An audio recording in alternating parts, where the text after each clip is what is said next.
న్యాయం లేదు, సమాజంలో ధర్మము లేదు, అడుగంటిపోతుంది, నశిస్తూ ఉంది. విద్యార్థులకే కాదు, వ్యాపారస్తులకే కాదు, ఉద్యోగస్తులకే కాదు, ప్రతి ఒక్కరికి దైవం మీద నమ్మకం పోయిందండి. పాపం మీద భీతి పోయిడ్చింది. పాప భీతి లేదు, భయం లేదు, ఏమైనా చేయొచ్చంటారు ఈరోజు. వెనుకటి కాలంలో ఒక మహాత్ముడు తన భక్తునికి, నాయన ఎవరూ చూడని స్థలంలో ఈ పండు తినిరా అంటే వాడు కొండలు గుట్టలు అంతా తిరిగేసి వచ్చి స్వామి సాధ్యం కాదు అని అంటాడు. ఎందుకురా అంటే ఎక్కడ చూసినా ఆ పరమాత్ముడు కనబడుతున్నాడు, నా లోపలనే ఉన్నాడు, ఈ తప్పుడు పని నేను చేయలేను, ఎవరు చూడుకోకుండా తినలేను అంటాడు.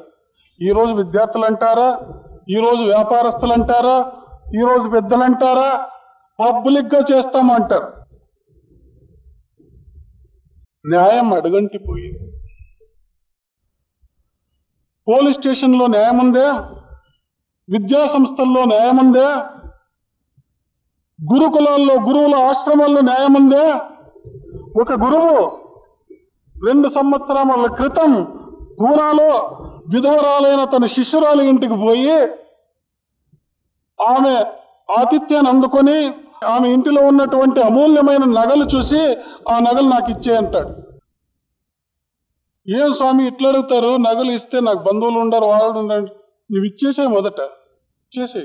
ఎందుకంటే స్వాములు చెప్తారు, అనిత్యాని శరీరాని, అందరి సొమ్ములు నాకే రాని.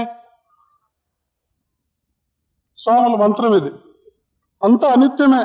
అనిత్యాని శరీరాని, అందరి సొమ్ములు నాకే రాని. ఆమె ఇవ్వననింది, ఈయన ఇవ్వాలి. రభస స్టార్ట్ అయింది. ఆ గురువు ఆమెను చంపేసి. ఎందుకు? బంగారు కోసమే. పాపం మళ్ళా దొరికినాడు. ఫారిన్ అంతా చుట్టేసుకొచ్చినాయంట, ఆ గడ్డం ఎంతో పొడి విడిచినాయంట, ఫోటోలతో సహా పేపర్లు వేసింది. ఎటువంటి గురువులో ఇది గురుత్వమా? న్యాయం ఎక్కడ ఉంది? ఒక చిన్న దీనికి ఒక దృష్టాంతం చెప్పి నా ఉపన్యాసాన్ని మీకు ముగించేస్తాను. ఐర్లాండ్ లో గ్యాల్వే అనేది ఒక చిన్న ఊరండి.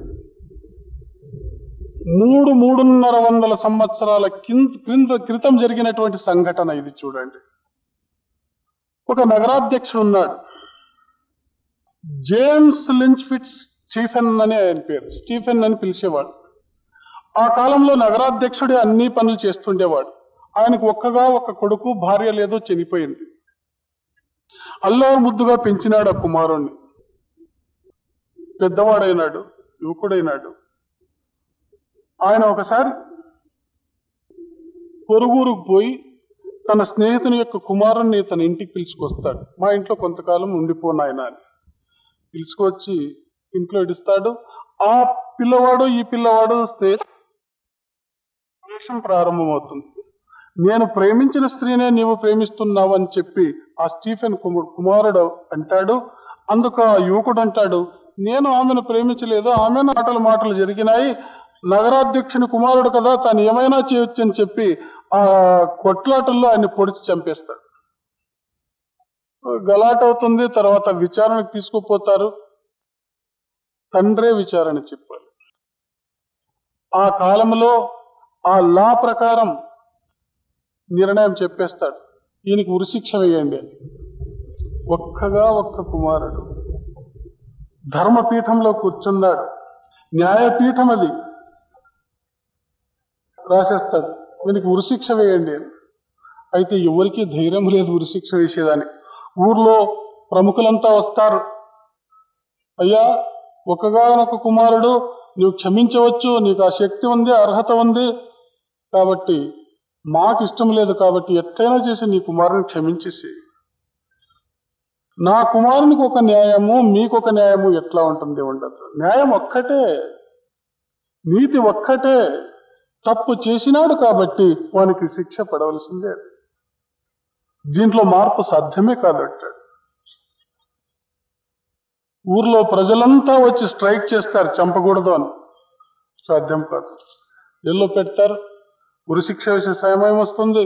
ఆడు రాసేస్తాడు. ఉరి శిక్ష విధించేవాడు నేను ఈ పని చేయలేను.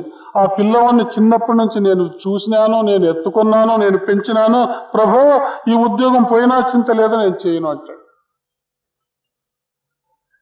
ఆ మహాత్ముడు, ఆ ఉత్తమోత్తముడు, ఆ ధీమంతుడు, ఆ ధైర్యశాలి ఏం చేస్తాడు? కుమారుణ్ణి తాను తీసుకుపోయి ఉరి శిక్ష వేస్తాడు. ధీరుల లక్షణం అది. ఇంటిలో వచ్చి ఆ సంస్కారం అంతా చేసిన తర్వాత ఇంటిలో వచ్చి ఏడ్చుకుంటూ కూర్చుంటాడు. ప్రముఖులంతా వచ్చి బాధపడతారు. ఏం స్వామి ఈ ఏడ్చే బదులు అప్పుడే అంతా కొంచెము దాన్ని డైల్యూట్ చేసి ఏమో చేయొచ్చేయండి కదా. ఉప్పు తిన్నవాడు నీళ్లు తాగాల్సిందే, తప్పు చేసిన వాడు శిక్ష అనుభవించవలసిందే, నా కుమారుడు కానీ ఎవడే కాని.